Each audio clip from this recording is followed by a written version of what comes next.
Haleluya. 1 Korintus 13 ayat 1-3 berkata, besar pun iman kita, ya, banyak pun korban kita sampai kita dibakar, tahu bahasa malaikat, tahu semuanya, saudaraku, ya, memberi saudaraku dan segala macam karunia-karunia roh. Tapi kalau kita tidak mempunyai kasih, itu semua gong gemerincing, itu semuanya sia-sia, itu semua tidak ada gunanya. Kalau nanti diuji, terbakar semuanya, dan masih selamat, tidak ada upah. Saya percaya semua kita mau upah yang banyak di surga.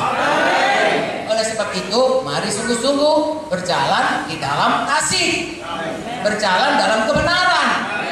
Itu dua hal yang bergandengan selalu, ya, mengasihi dalam kebenaran, berpegang pada kebenaran dalam kasih. Kadang-kadang kita dalam hal itu, saudaraku, mengasihi tidak daging, sehingga tidak lagi jalan dalam kebenaran. Atau kita berpegang pada kebenaran tapi kejam, tidak lagi mengasihi. Jangan. Saudara tetap berpegang pada kebenaran tapi dalam kasih.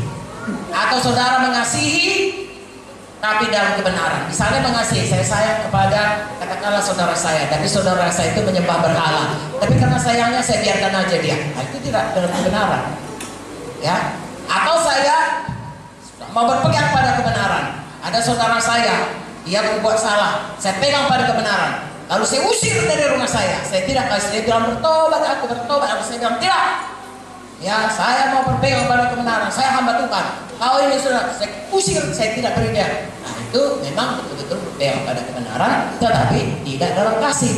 Dalam hal itu, saya dan saudara sepanjang umur hidup dipimpin Roh Kudus dan berjalan dalam firman Tuhan. Haleluya.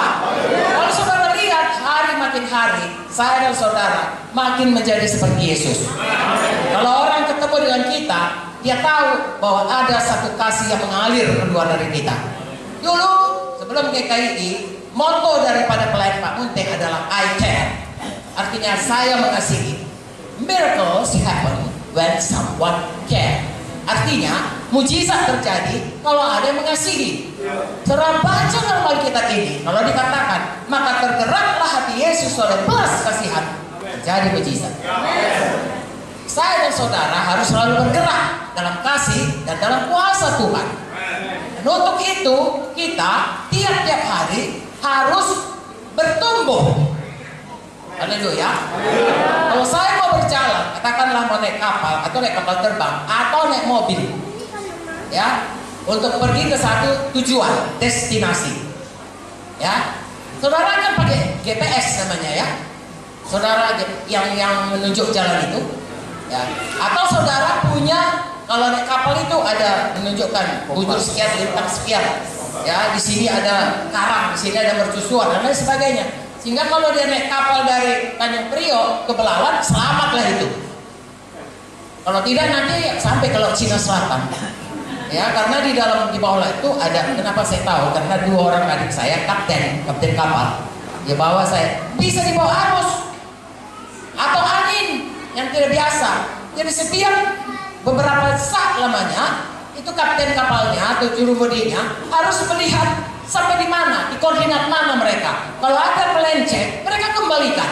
Saya dan saudara lebih hati-hati lagi dalam menuju tujuan hidup kita. Tiap hari lihat, kalau memang ada tidak benar, Roh Kudus akan mengatakan udah gak damai, saudara. Jangan keraskan hati. Lebih bagus saya dan saudara bertobat saja. Lembut hati, rendah hati, bertobat saja sayang. Ya, tidak usah malu. Orang yang bertobat saudaraku, Tuhan suka. Daripada mengeraskan hati lalu dosanya nanti bertele-tele. Perkataan bertobat, manusia baru, sebenarnya artinya bertobat. Bertobat dari manusia lama, hidup dalam manusia baru. Saya ulangi, memakai manusia baru yang dibaharui terus, sebenarnya artinya metanoia, bertobat, ya, dari manusia lama. Kalau tadinya saudaraku suka yang najis, ya, katakanlah kemarin berdoa, atau saudara berdoa, atau di gereja berdoa, atau Roh Kudus memelukkan saudara, saudara bebas. Tidak boleh berhenti di situ. Berbalik kepada yang baru. Dari yang najis kembali menjadi orang yang kudus, bahkan membawa orang lain lagi kepada kekudusan. Kalau saudara mencuri, Surat pasal sampai 4. Bukan saja mencuri berhenti mencuri, mulai kerja keras, dapat uang, kasih sama orang. Tadinya mengambil, sekarang memberi. Itulah bertobat. Tiap-tiap hari, saya dan saudara harus berubah. Nanti kita jumpa di sorga, kita akan mengagumi mahkota-mahkota kita. Amin, saudaraku. Saya tidak bisa mengambil mahkota saudara, saudaraku tidak bisa meminjamnya, saudaraku. Masing-masing Tuhan yang adil akan memberikan setiap kita, saudaraku, yang mati pulang ke sorga, segala perbuatan baik kita akan mengikut kita. Buku Maliaki berkata, semua dituliskan perbuatan. Bedanya antara orang yang sungguh-sungguh mengikut Tuhan dan orang yang tidak sungguh-sungguh mengikut Tuhan.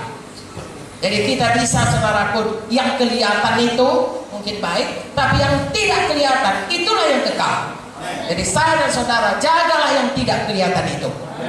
Apapun kata orang, sayang, apapun kata orang, kata Tuhan yang berlaku.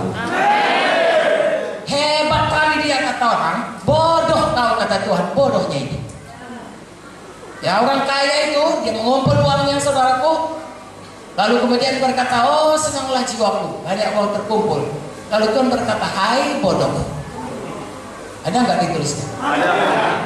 Semua orang akan berkata, lihatlah siapa itu, kau belajarlah sama dia, tinggallah kau di rumahnya, mintalah jadi pegawainya, tanyalah dia kenapa dia berhasil.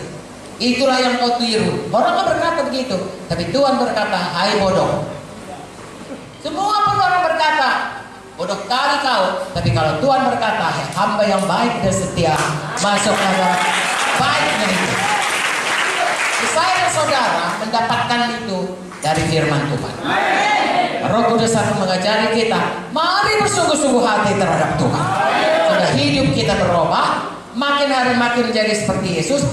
Lalu selama kita di dunia ini, kita bisa menyampaikan maksud Tuhan dalam hidup kita. Haleluya.